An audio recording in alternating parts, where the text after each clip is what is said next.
Chris Evans discreetly entered a luxurious watch store, wearing a simple gray shirt, faded jeans, and a worn-out cap, trying to go unnoticed.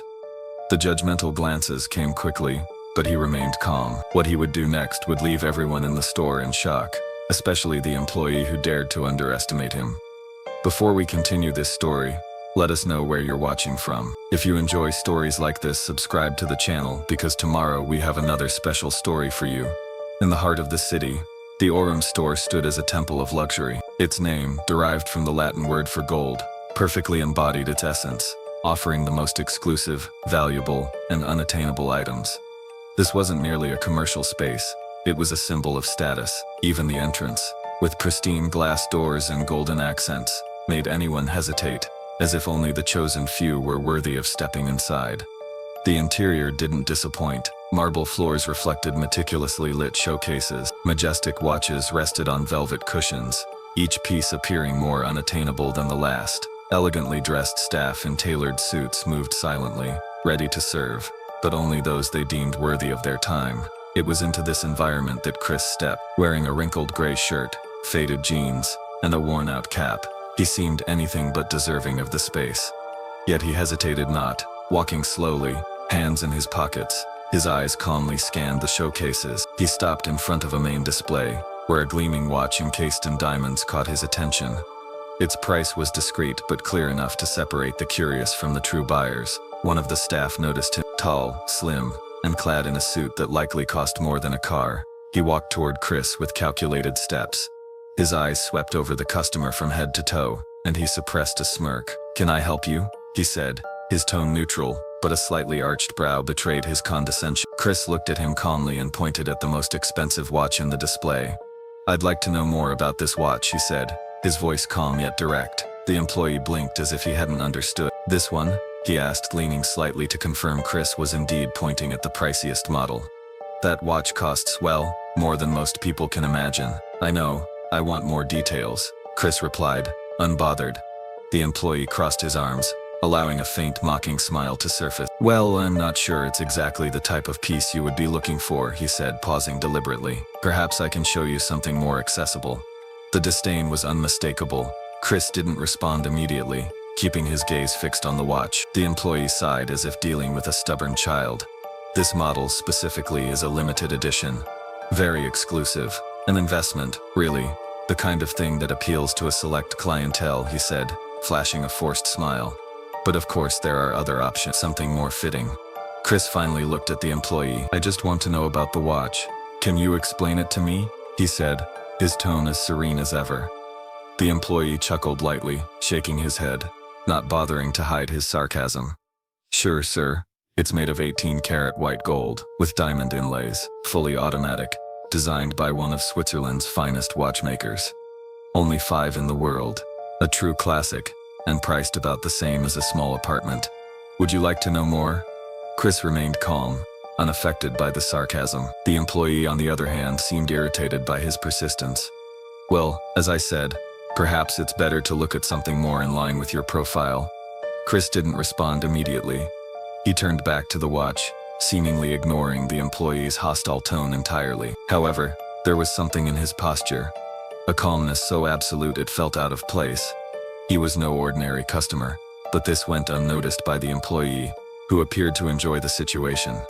Meanwhile, other customers began to notice what was happening. A couple nearby exchanged discreet glances, while an older woman sighed, uncomfortable with the scene. Yet, no one intervened. Breaking the silence, Chris spoke again. "I'm not interested in other options. I want more details about this watch." His persistence made the employee lose patience. He chuckled, this time not bothering to conceal his disdain. "Look, let me be honest with you. This watch isn't for everyone. It's for people who can afford it. Do you understand what I'm saying?" Chris stared at him for a few seconds. His expression remained unchanged, but there was something in his eyes that made the employee briefly uncomfortable. Chris took a step back, adjusted his cap, and let out a deep breath.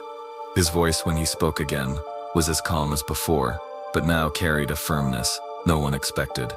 "I want to know more about this model." The simplicity of the statement, spoken with such conviction, made the employee hesitate. He blinked, surprised, as if suddenly realizing something was out of the ordinary. Silence lingered for a moment. Little did the employee know from that moment on, everything was about to change. The employee crossed his arms, adopting a defensive stance, with a sarcastic smile plastered across his face. "This watch?" he asked, pointing dismissively at the piece in the display case. "Well, let's be honest, it costs more than most people earn in years. Are you sure you want to keep insisting?" Chris remained calm, his gaze fixed on the watch. "I'd like to know more about it. That's all." The simplicity of his response irritated the employee, who sighed dramatically, as if summoning all his patience to continue. "All right, sir. Let me save you some time. And this is an exclusive model, limited edition, white gold diamonds and a Swiss automatic mechanism that's a benchmark in the market." He looked at Chris with disdain. "Anything else you'd like to know?" Chris didn't flinch. "Could you show me how it works?" The employee laughed in disbelief. "Show you how it works? Really?" He raised an eyebrow. "This isn't the kind of watch you just try on. It's a collector's piece, meant for someone who understands what they're holding. I just want to see how it works." "Didn't you say it's automatic?" Chris asked, his tone firm, but still polite. The employee narrowed his eyes, now visibly annoyed. "Look, sir, no offense, but this kind of watch isn't for just anyone. Do you even realize how much it costs? Or are you just curious?" Chris lifted his gaze, locking eyes with the employee for a few seconds. "I don't think the price is relevant right now. I'm asking to see the watch." The employee let out a short laugh and shook his head. "Sure, price isn't relevant," he said, pausing to let the sarcasm sink in. "Well, just in case, let me inform you, it's $300,000. Got that? 300,000. He emphasized each word as if explaining it to a child. Chris kept his gaze steady, unbothered. "All right, now can you show me the watch? Or are you going to keep explaining things I didn't ask?" The employee took a step back, crossing his arms with a mocking smile. "You know what I think? I think you're in the wrong place. Because RM isn't a store for the curious." He gestured toward Chris's clothing. "People who just want to look, dream. Here, we deal with serious buyers." Chris narrowed his eyes slightly. "And what makes you think I'm not a serious buyer?" "Well, with all due respect," the employee smiled. "Let's just say you don't have the typical profile." The tension grew, but Chris remained composed. "And what is the typical profile?" he asked, crossing his arms. The employee shrugged, feigning indifference. "Oh, someone who fits the environment. Someone who looks like they belong. Someone who doesn't waste others' time." Chris took a deep breath. "Interesting. So, by your logic, appearance is what defines a serious customer." "It's not just appearance, sir. It's reality," the employee said, smiling, now fully embracing his contempt. "Let's be honest. You don't look like you're here to buy anything. That's a fact, not an opinion." Chris stayed silent for a moment, observing the employee. "It seems you measure value by what you see on the surface. That's sad." The remark briefly wiped the smile from the employee's face, but he quickly regained his composure. "What's sad is wasting time with someone who has no intention of buying." Now that's a problem. Chris took another deep breath and stepped back. "Got it. It seems I'm not welcome here. Thank you for your service." "It was my pleasure," the employee replied with a clearly satisfied grin. "Come back anytime. Maybe next time something might fit your budget." Chris turned to leave, walking calmly toward the door. The sound of his footsteps was the only noise audible in the store. The employee crossed his arms, a satisfied smirk on his face, thinking he had won. But then a low, surprised voice broke the silence. "Wait," said a customer near the counter, frowning. "Is that? It can't be. It's him. That's Chris Evans." The name was spoken with such incredulity that it immediately grabbed everyone's attention. The employee froze, blinking as if he hadn't heard correctly. "Chris Evans," he murmured in shock. The customer approached the employee, pointing at Chris, who was now near the exit. "Yes, it's him, the actor. Didn't you recognize him? He's world famous," the customer said, almost indignant. "How could you not know who he is?" The employee's stomach churned. He glanced at the manager, who had also approached, his face clearly concerned. "Is this serious?" the employee asked, now looking pale.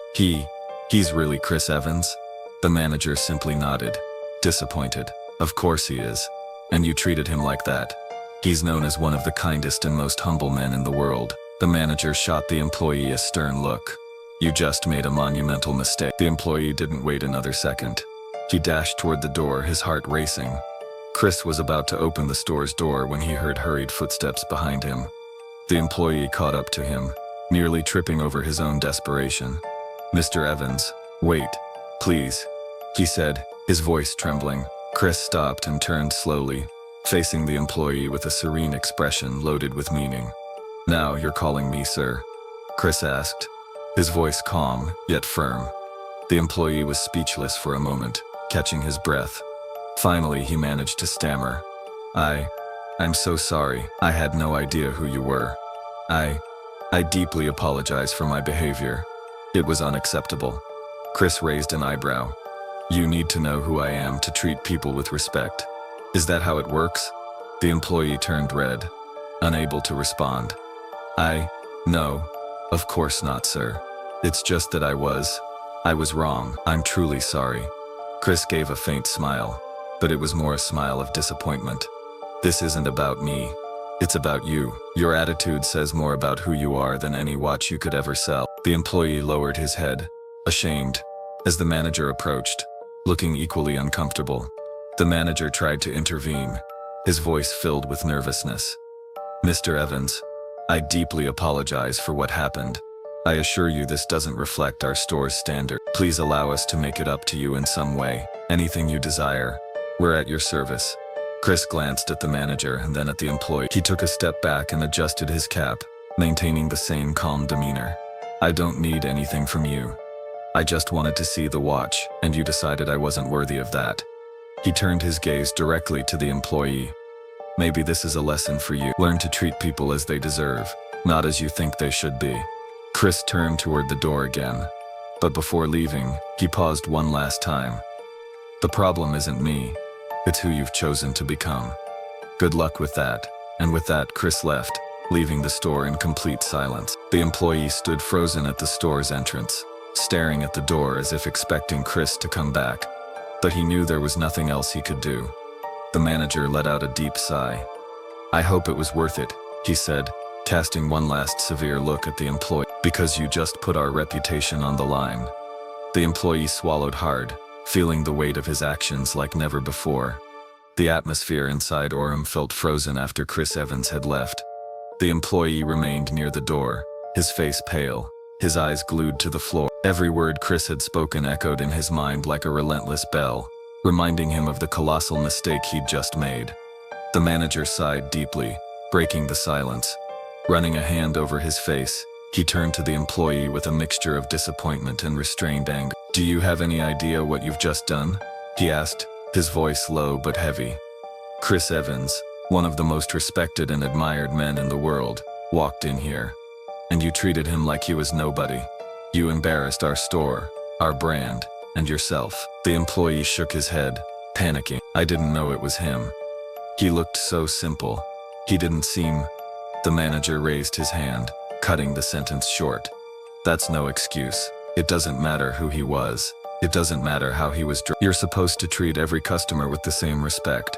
That's why you're here." The manager's voice rose, drawing glances from other employees who remained still, pretending to be busy. "What do you think happens now?"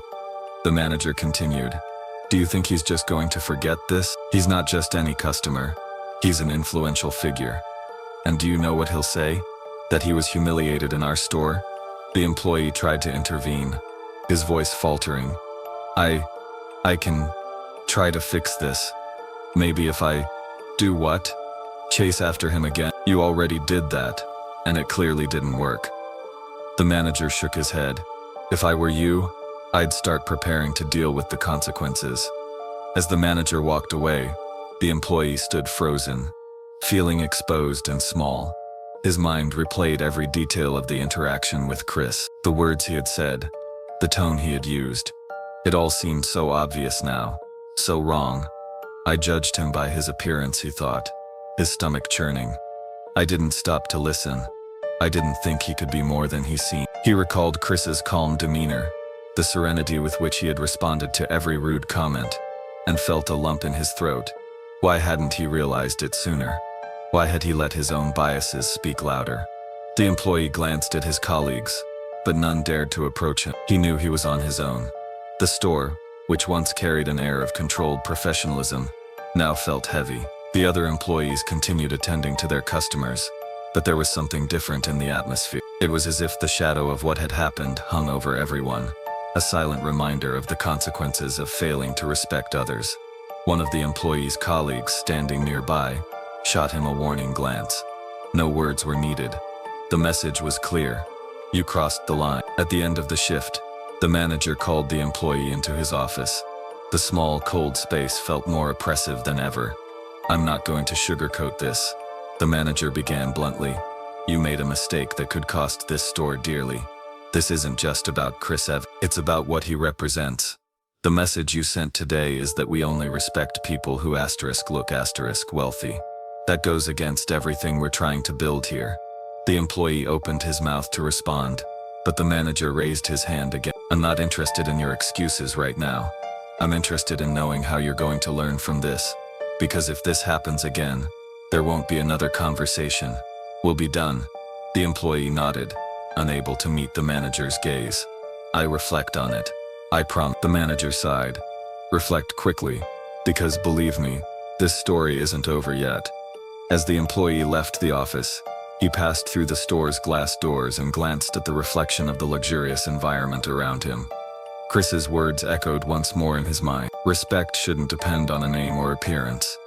He looked up at the sky, now darkening, and wondered how long it would take to undo the damage he had caused, if that was even possible. In a modest neighborhood, far from the glittering displays of Aurum, Chris walked into a small watch shop called Time and Value. The space was simple yet inviting. Shelves were lined with a variety of watches, some clearly vintage, others with modern designs, though none had the ostentatious luxury of the previous store.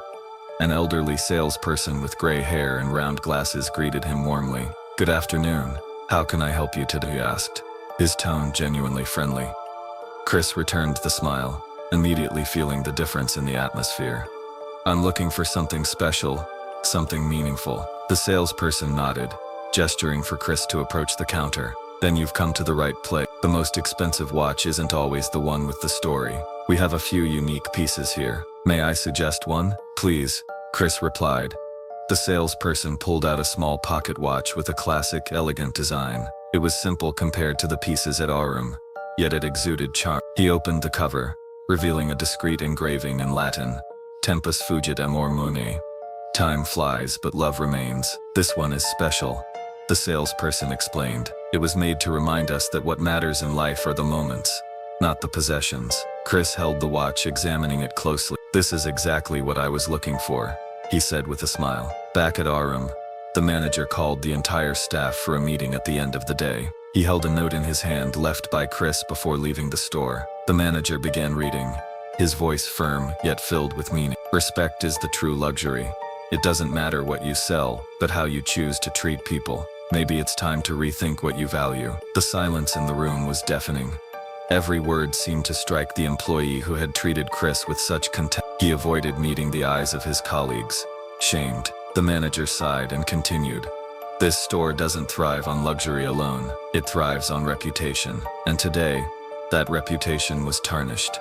Not by a product or service, but by a lack of respect. I hope all of you understand this, because I will not tolerate anything like this happening again." He paused, turning his gaze directly to the employee. "From now on, I expect you to rethink everything about what it means to serve a customer. If you can't learn from this, there's no place for you here. Do I make myself clear?"